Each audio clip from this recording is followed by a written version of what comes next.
acá estamos con el ciclo que hemos denominado Tenés discapacidad, tenés derecho, y con nosotros ya está la impulsora de este ciclo, que es Gabriela Troiano.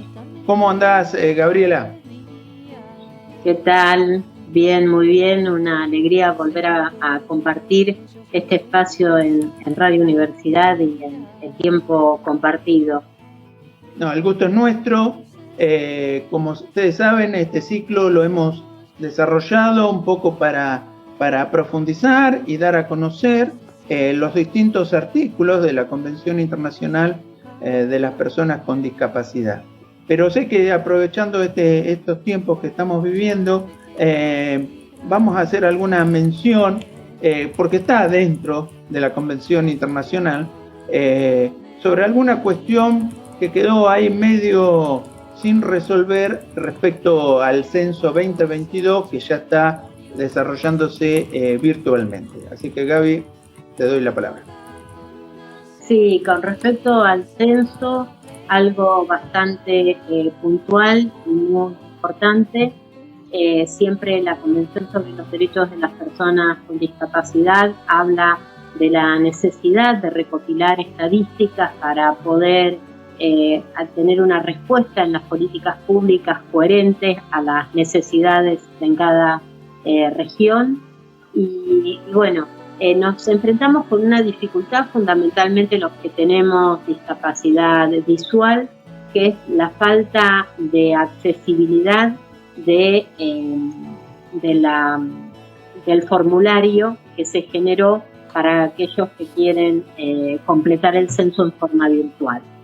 No es accesible, no es una plataforma que sea accesible, y bueno, esto es algo que desde las distintas organizaciones a lo largo y a lo ancho del país se está reclamando. Después hay otras cuestiones, digamos, que desde algunos sectores se está debatiendo, pero es importante para aquellos que estén interesados en la temática, por ahí que se comuniquen con la radio y que nos pongamos en contacto para charlarlo. Hay toda una propuesta en cómo llevar adelante los censos nacionales, que es el grupo de Washington, que es lo que impulsa Naciones Unidas. Es un grupo de estudios que estipula las preguntas que se deben hacer y cómo se deben hacer. Esto lo ha seguido un poco, se ha seguido bastante en este censo, pero bueno, hay algunas cosas que se están debatiendo, pero que no me parece que sea importante charlarlos en este mes que tan importante para las mujeres con discapacidad, y que es el día que se celebró este 8 de marzo, el Día Internacional de las Mujeres con y sin discapacidad. Así que yo me quería aprovechar este ciclo para referirnos al artículo 6 de la Convención sobre los Derechos de las Personas con Discapacidad, que habla específicamente de las mujeres y niñas con discapacidad, la situación de vulnerabilidad a las cuales se presentan por múltiples factores. Digamos, en esto la Convención viene hablando desde hace mucho tiempo de la interseccionalidad, no solamente de género, sino también las barreras económicas. Muchas familias con personas con discapacidad, una de las mayores flagelos es que es la situación económica, producto de los gastos, producto de que algún familiar tiene que dedicarse al cuidado de esa persona. Después, una interseccionalidad que también comparte, digamos, si además la mujer es de pueblo originario, o si además la mujer tiene una identidad sexual diferente. Digamos, cada vez las barreras se van interponiendo y siendo mayores si esa mujer tiene discapacidad, ¿no? Entonces, por eso la Convención, que es del año 2006, ya nos está hablando de un enfoque interseccional, y que creo que en la actualidad, cuando nosotros vemos los cupos laborales para las personas trans y vemos la necesidad de este cumplimiento del cupo laboral de las personas con discapacidad, mucho más aún para las mujeres con discapacidad, que dentro del colectivo no llegan ni al 20%. ¿Sí? Si hay un 30%, 36% en hombres con discapacidad, las mujeres no llegan al 20%. Entonces vemos que cuando analizamos los datos, nos vamos a encontrar con estas cifras. Y estos análisis de datos mayormente son de otros países, son datos a nivel mundial, porque como bien decíamos antes, las estadísticas es como que no se estudia ni siquiera en los grupos de mujeres, en los grupos feministas. Por ejemplo, la Casa del Encuentro, que tiene datos sobre feminicidios, no vamos a encontrar desagregado si tiene o no tiene discapacidad. Cuando muchas veces encontramos, sí, en los diarios el detalle de que la persona abusada tenía discapacidad.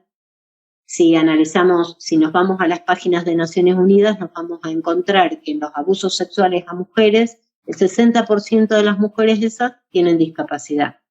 Por eso es un tema que en el 8M a las mujeres con discapacidad nos impacta mucho por todos los derechos sexuales, reproductivos, políticos, de participación política que necesitamos visibilizar, ¿no?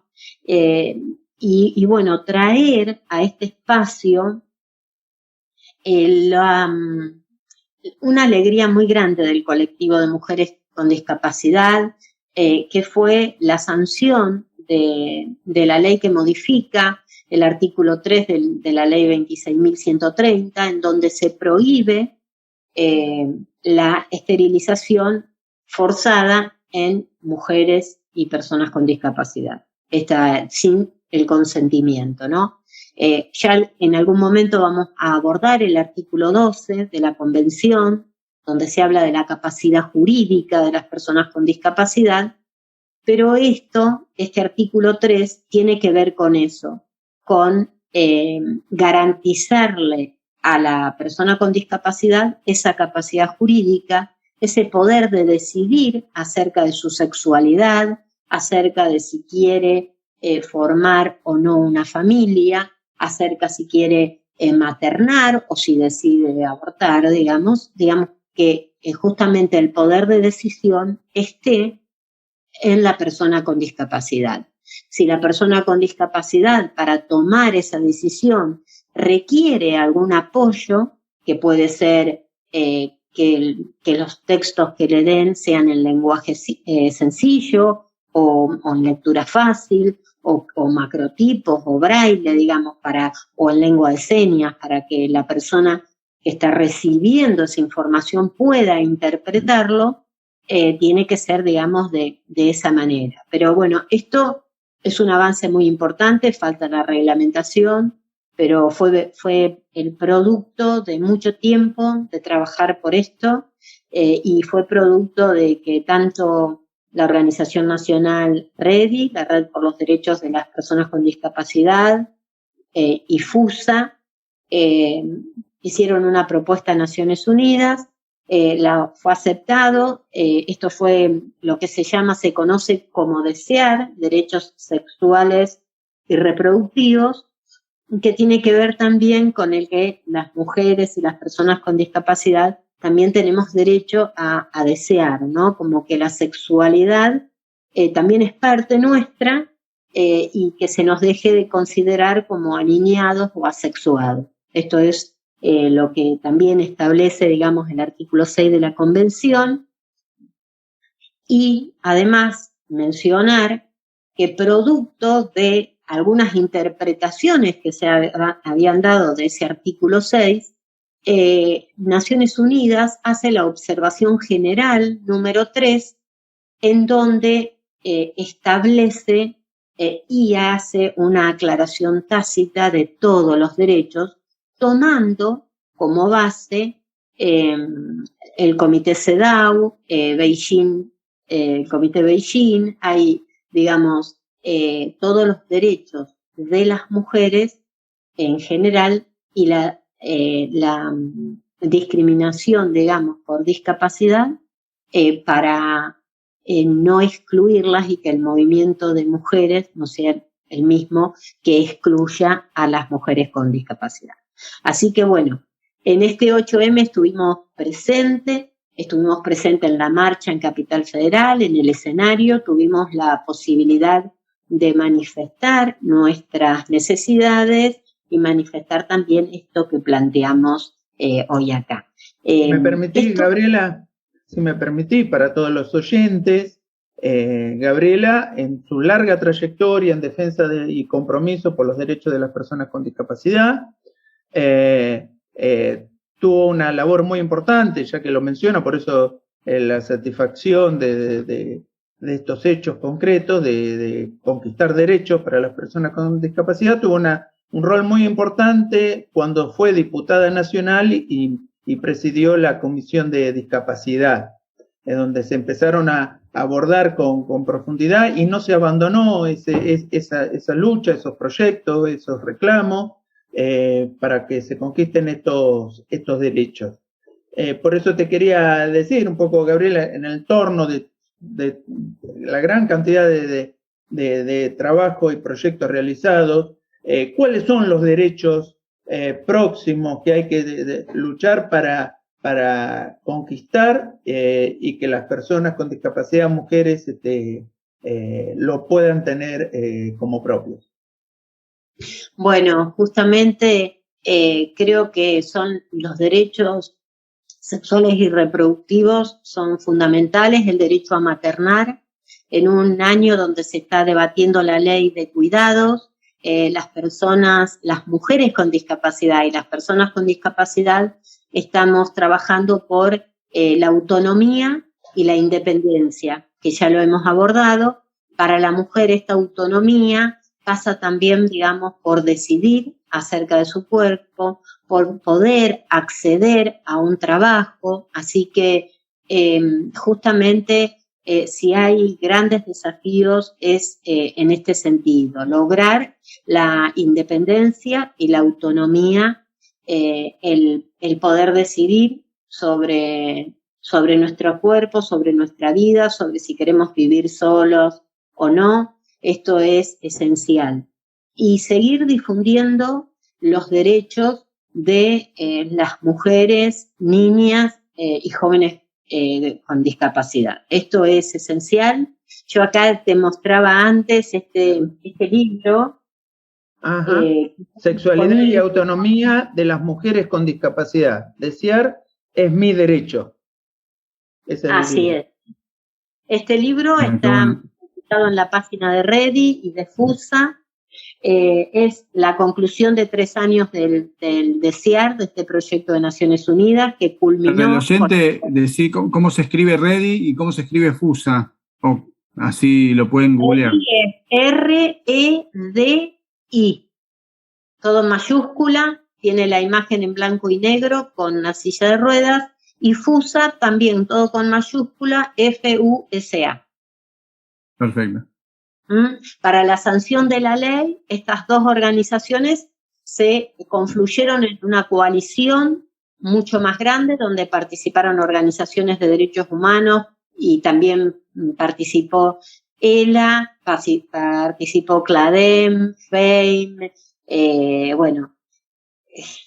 participaron muchas organizaciones que trabajaron, que se pusieron al hombro como coalición la sanción de esta ley, que la tomó la diputada Massín de Chaco y la presentó. Y bueno, esto confluyó, hubo muchos talleres, durante 3 años, el primer año hubo talleres en donde en este libro están volcadas las experiencias y las necesidades de las mujeres con discapacidad. Por ejemplo, aquella mujer que está en silla de ruedas y al momento del parto requiere una camilla que pueda bajar para que ella se pueda cambiar sin necesidad de ser levantada, digamos, sin que lo pueda hacer en forma autónoma. Por ejemplo, ¿no? Qué sé yo, la necesidad de que si es una mujer sorda y se enfrenta a una situación de parto, que pueda entrar su intérprete de lengua de señas para poder transmitirle las indicaciones que le está dando el médico. Todas estas cuestiones de autonomía y de independencia, que no son solo de las mujeres con discapacidad, sino también son de los hombres, va a estar muy, muy en lucha este año, que constituyen los apoyos, ¿no? Los apoyos necesarios para que se eliminen las barreras que producen la discapacidad. Nosotros, cuando hablamos de convención, hablamos del modelo social de la discapacidad, hablamos de cambiar el paradigma de prescindencia, de considerar, la prescindencia consideraba a las personas con discapacidad como sujetos que no podían aportarle nada a la sociedad. Como modelo médico, también dejarlo de lado, que lo que planteaban eran personas enfermas que se podían rehabilitar, curar, al modelo social, que plantean que la discapacidad se produce por las barreras que existen en el entorno social, que hacen que esa persona no pueda desarrollarse en igualdad de condiciones que otra persona, ¿no? Esto ya lo hemos visto, pero siempre está bueno repetirlo. Es muy importante, Gabriela, porque uno que lo ve a diario en las movilizaciones, en las reuniones, en los congresos, la importante participación del colectivo de mujeres, de personas con discapacidad, reclamando por sus derechos. Por eso te quería pedir un cierre para este capítulo de hoy, que abordamos con el artículo 6, referido a las mujeres como personas con discapacidad, para englobar todo lo que hemos planteado. Pero es de un gran reconocimiento la labor y la lucha por el ejercicio de sus derechos que vienen realizando todas las mujeres que son personas con discapacidad. Bueno, yo para cerrar, Luis, cerraría con el lema de la convención: nada sobre nosotras sin nosotras, que creo que sintetiza el pensar y el sentir de las mujeres con discapacidad, que nos venimos abriendo camino. Así que, bueno, eso, sigue un trabajo continuo y permanente por los derechos, por el empoderamiento de las mujeres, porque conozcan sus derechos y los hagan valer, y para que también la sociedad civil pueda conocer esta mirada del modelo social, la pueda hacer suya, para que los derechos humanos empiecen a ser una realidad y la exigencia de la ciudadanía toda sea por el cumplimiento de los derechos humanos en general. Yo creo que esto es un gran trabajo que hay que hacer. La Universidad Nacional de La Plata tiene una larga trayectoria en esto. Tenemos, ¿no?, siempre el orgullo también de contar en UPAC con Fabián Salvioli, que nos representa también en esta lucha por los derechos humanos. Bueno, lo tenemos también acá a Gabriel Chapunov, que sabe muchísimo de esto y que es también un activista, así que creo que ese es el mayor deseo y trabajo que tenemos que hacer. Nada sobre nosotras sin nosotras, poniéndole el hombro para que salga. Bueno, muchísimas gracias, Gabriela, y ya te tendremos en un nuevo capítulo con otro artículo de la Convención Internacional de las Personas con Discapacidad. Bueno, gracias.